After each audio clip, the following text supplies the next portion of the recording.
Kind of just tell us. Good morning, everybody. I'm so excited to be here. Jerrod and Sara Reineke, we are managing vice presidents and also direct to the company, but we're also most importantly direct to Jacob Pogue, Marshall Wayland. And we don't say that lightly. We're super grateful for that. And we would not be where we are if it wasn't for those two guys that have kept this very, very simple and duplicatable and have encouraged us and coached us along the way. Good morning, Look Marshall at that Wayland. guy. Hey, hey, hey, how are y'all doing? Getting jiggy with it here in Puerto Rico. Love Oh it. my gosh. Flex number one. Flex number one. Which house, which pool, which world am I living in? So I've been to that house. That is a beautiful house, Marshall Whalen. Love it Yes, too. you have. Yes, we had a good time here. We got to meet a lot of your players here. It was pretty awesome, Yeah. man. Life is good.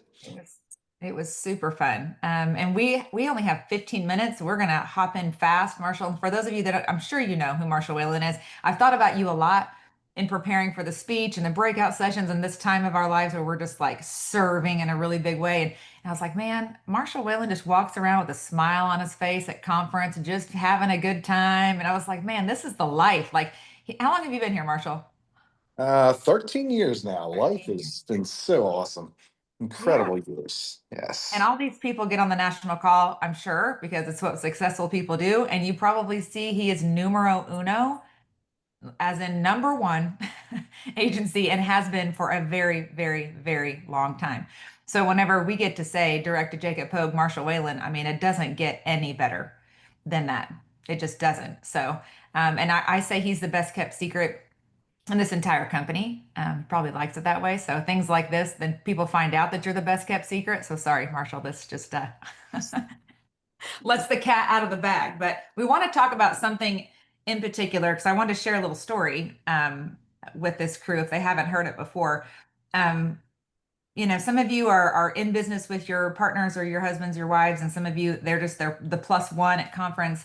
But it's funny how things change, right? Because at that Cabo trip, and I think it was 21 or 22, Jerrod I earned that trip. And by the way, guys, Marshall did an incentive trip in the top 25 out of his entire hierarchy. Looking back, I'm like, that was steep. That was steep. 25 out of the whole entire hierarchy. The first leaderboards came out. Susie's number two, and I'm 29. I was like, well, of course. Of course, here we go. She's like walking in it, and I'm like, I'm gonna have to bust my tail in order to get on this trip. But I knew it was something I couldn't miss. So we worked hard all summer long that year, got on that trip. Jerrod is happy to be there. He is a plus one, and he's like, sure, I'll go all inclusive trip to Cabo and hang out with you. And not in the business, wasn't even really thinking about it at that time. We stayed one extra day, and that was all God's timing, and ended up having some time in the pool with you. And this is my perspective. I remember being across the pool and seeing the two of you talking, and I'm like, this is awesome. Marshall's talking to Jerrod, and then I hear Marshall say to Jerrod, "Hey, Jerrod, do you read a lot?" And I mean, it was like a pin drop, like probably like the whole world stopped because I was like, God, he doesn't. And everyone's about to find out. This is like the worst. And I hear this silence and I hear Jared say, no. Yeah, I was like, oh my God, like this is just get him out of the pool, get him out of the pool. This is the worst. And then I hear Marshall go, man, Jerrod, if I encouraged you to read, 10 minutes a day or 10 pages a day and let me know what you read, would you do it? That's a pretty good Marshall impression, by the way.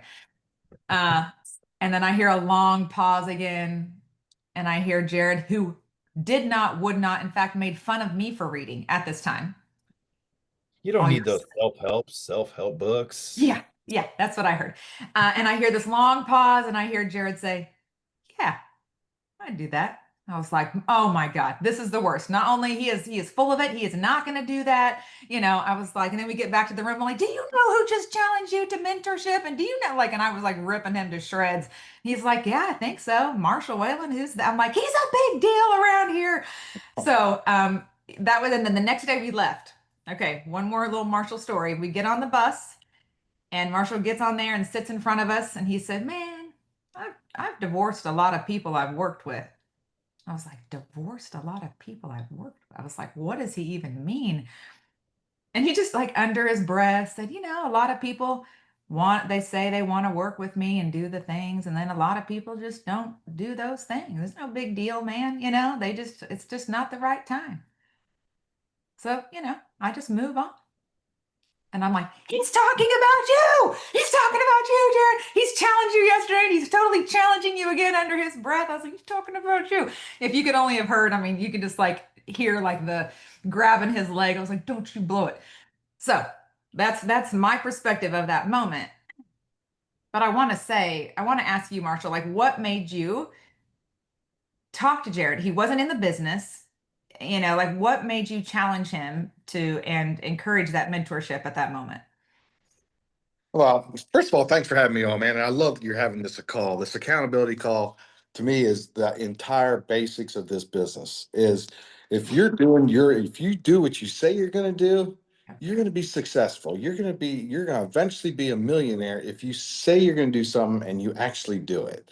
And the funny thing is, last night when you told me to be on this call late at night, and I'm like, oh, okay, I got to wake up. Okay. So but I'm sitting there thinking, it's amazing that the accountability, the people that are accountable with themselves, for some reason, scratch and claw their way all the way up to 130. Just like you did, and when I when I saw your awesome husband hanging out at the tub, and we were sitting there chatting and stuff, and when people don't read, words come out of their mouth differently. And the people that are reading, you talk to Jacob Pogue and stuff. The man has read every freaking book there is. So when he talks, it's not him even talking. It's it might be John Maxwell talking or somebody else talking. Yeah. Well, Jerrod didn't have that conversation with me. And most people don't when they start this business. They're not self-developed. They've never read books. They don't understand the power of a book. And when I gave that challenge to him, it was nothing more but a look see, because I know power couples at Cemetery are massively strong, so much more powerful than an individual. It took me as an individual person, 7, 8 years to get to the top of the company, where other power couples can get there like that because you guys just have it going on. And so that's always, anytime you talk to people about what's the best thing you could do in your business? Well, it's getting your spouse involved, that's for sure, and being accountable for doing what you say you're going to do. Period. Yeah. That's all this business. It's the basics. Yeah. And it was so much fun hanging out with him and giving him a challenge that I challenge a lot of people, to be honest with you, Sarah. Yeah. A lot of good friends, a lot of people. I've given a simple challenge, and you guys know that this business, as a leader does, is they give somebody a small challenge, and if they can do the small things, then I can expect them to do bigger things. Yeah. And that's like that with every 130. I look at all my 130s. We've given them small challenges and they've taken them and ran with it, just like your husband did. He may have been fighting and scratching you to not want to read, but he wasn't going to let himself down or me down for some reason. Maybe you just kept on busting him enough that he wasn't going to let down. But you'll be amazed. I'll give somebody a 30-day challenge, Sarah, that 95% of them won't complete. I agree. You know what I mean, Gerald? It's so easy to skip it, to stop doing it, say, oh, that's not that important. But that is the most important thing in the world to do, is to be accountable for what you say right from the beginning. Gerald, if you would have told me you're going to do it, I'm going to kick butt, I'm going to do it, just like 95% of the people that come to my house and say they're going to read a book with me for 30 days, can't do it. For Crazy. sure. It's okay. It's just not their time. They're not ready for the next challenge.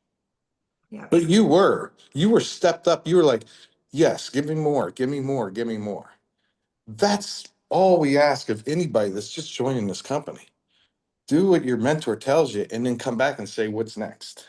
That's it. It's as simple as that. This business is so easy. It's the most, well, let me rephrase that. It's not easy, but it's the simplest business I've ever done. I mean, even I've got to the top, and I'm a pretty simple person. Yeah. I just did what was expected of me and what I said I was going to do. Yeah. Period. Yeah. I love the story. And first of all, Jerrod, I just want to tell you I'm proud of you for doing that because it wasn't in your comfort zone. And I promise you, like I busted his chops on that bus after Marshall's like, divorce. It wasn't a fun ride home, I'll tell you that. But honestly, I didn't bug him after that. It was totally, he took it. I was like watching this like transformation happen and 7 days a week for, I don't know, how long did you do that? 7 days a week. Went through almost 3, 4 books almost. Yeah. Yeah. And And mind you, then, had never read a book until those 3 books in a row. And he followed up and you need to share what you tried the first, what, 7 days? well, it was for a while. I started reading, and it was my first book, obviously was Cash Flow Quadrant. I didn't know anything about the business or anything as far as that. I was an employee. So I was fine with checking in, going to work 7 days or 5 days a week and then checking out. And then, you know what, my day's over 8 to 5. Of course, I get to plug into what my wife was doing and I was always supportive. But then, it got to the point where I started reading this book and it started like, you know, I was just sending some messages back to Marshall, just kind of like summarize of kind of what I was reading. And, I was very complacent with just, I've got my money coming in. I'm trying to pay the bills. We're scratching and clawing, doing what we're doing. Um, and then I finally sent him a message of kind of what I read that morning. And he goes, I've already read the damn book. I want to know how you're going to apply this to your business. And I went and I just kind of dropped the phone and I went over to Sarah and I was like, do you see what he just sent me here? Like, what do I say to that? I was like, I don't even have a license. I don't even know what's going on here. I mean, I'm a happy plus one, but then it, but it triggered something in my mind to say, wait a minute, we got something bigger here. How am I really going to apply this and how am I going to help her in this business? And, that got me thinking like a business owner. That one message stopped me in my tracks and it made me think bigger. I got out of that employee mindset of my own and my own complacency. And I went in to say, all right, let's lock arms, baby. Here we go. Yeah. And Marshall, I want to say, like, this thing looks very, very different without that conversation in the pool. You challenging him to step up like you did, which again is a genius move on your side. And Jacob will say, like, this is whatever I was flanked. I was about to, I mean, I was losing my mind over here. And Jacob's trying to keep me alive from jumping off a cliff. He's like, I missed it. I missed diving into Jerrod, but you saw it, which I'm super grateful that you saw Jerrod while I'm trying to stay alive over here. And our business has doubled since he's been aboard. It's made a huge, huge impact, in what we're doing. The story looks very, very different without that. Um, so just so grateful for you for a million reasons, but that's number Very. one. And with the time that we have left, I know um, I just want you to talk a little bit more about being a good mentee because we're about to go to conference. Everybody talks about like, hey, if you see someone, snap a picture, show them some appreciation. They may be meeting their mentor in person for the first time or their direct 130 for the first time. Like, what's some good advice on, being a good mentee in person, how they can take the best advantage of that? That's a fantastic question, Sarah, and thank you for having that. And yeah, it's the same thing like Casey and Brandon told me years ago. Is like, I would go up to Kevin to Pope, Brian Pope, and say, "Look, I'm doing this, I'm doing that, I'm doing this and that and this." And Brian didn't even know who I was. It's like, you don't go up and tell somebody what about you. You're there, you're direct to, whoever you're direct to, that's all you need to do is, my name is so and so, I'm direct to Sarah, and boom. All of a sudden, any 130, anybody that's up there on stage knows what line of people you're in, how they coach, how they teach, what they are, and they're going to open themselves up to you. In other words, when people come and properly introduce themselves to me, even though you may have introduced yourself to me 3 or 4 times and I forget, hey, I'm old, I'm 63. And you know what? I see some people once a year maybe at these conventions. So I'm sorry if I don't recognize you right off the bat. I usually know your face. I don't know your name a lot of times. But Yeah. anyhow, it's nice to introduce yourself and just ask one simple question. That's it, because that's all the time you're going to have with people. you know, unless you're in a locked room together and your elevator block stop down or whatever, yeah, you can get a little bit more detail. But ask the one question that's the most important to you. And that's it. And ask it about that person. And that's how you'll find out what is best for you as a cemetery newer agent is you will find out the world because everybody's going to want to tell everything because we have nothing to hide here. We want everybody to help. We want everybody to go to the top of this company, Yeah. just like Jerrod and Sara did. You know, just by simple projects and doing them over every day. It's as Yeah. simple as that. Yeah, and I would say like if you ask them, what's your favorite leadership book, and they tell you, I mean, I think every leader would love a message a month later. Hey, I read that book that you mentioned, and I this is what I thought. Thank you for recommending that. Because, just like, pass the first test. You heard Marshall say, Jerrod passed the first test. Then he knew he was worth investing in. So when we say things like earning your mentor's time, like we can only mentor movement. There has to be movement. You got to go. Like we can't steer a parked car. And we're only going to work with people, as he said, who do what they say they're going to do. Because if they don't over and over again, we can't work with that. Right. So if you want to earn that mentor's time, go do what they said over and over again. Like I would say, like, we want you to love it here and we want you to make a lot of money. Why would we give you advice that would lead to any other way? Uh, 100%. yeah. Marshall, any last thoughts before we go? What are you most excited about at conference this year? I am so excited that everybody has the opportunity right now to get on your phone and invite a few people to the conference yet. You know, when I was in the run of this, the thick of this, my best week was always the week before because I was so fired up, so excited. I always have my best week of production, usually maybe $5,000 a week. That was a big week for me, Yep. not like you guys, but it was a big week. And I also maintain recruiting and hiring people that day, getting people to that conference. Believe me, guys, this is an opportunity of a lifetime. And if you present it right, they will show up in Denver to see you and meet Sara and Jerrod Reineke. Man, that'd be pretty awesome. Yeah. He Yeah. taught me the best promoter wins and get butts and seats. And if you'll notice on the leaderboards of who's getting butts and seats, it's in Marshall's downline. We all have learned this very, very good lesson because Jerrod and I can't be everything to everyone. Marshall can't be everything to everyone. Jim can't be everything to everyone.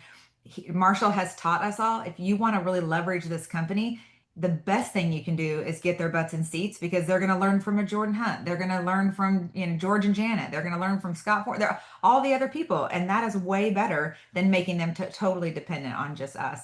Marshall, you're a total gift to this company. Thank you for your hard work way before this thing was cool or virtual or I mean we could spend a whole hour talking about the crazy things he's done of flying out to different markets and then hoping to get something issued so we could get a one-way ticket back home. The sacrifice that Marshall did to make this thing a whole lot easier for all of us, I never forget. We stand on the shoulders of giants and you are the giant.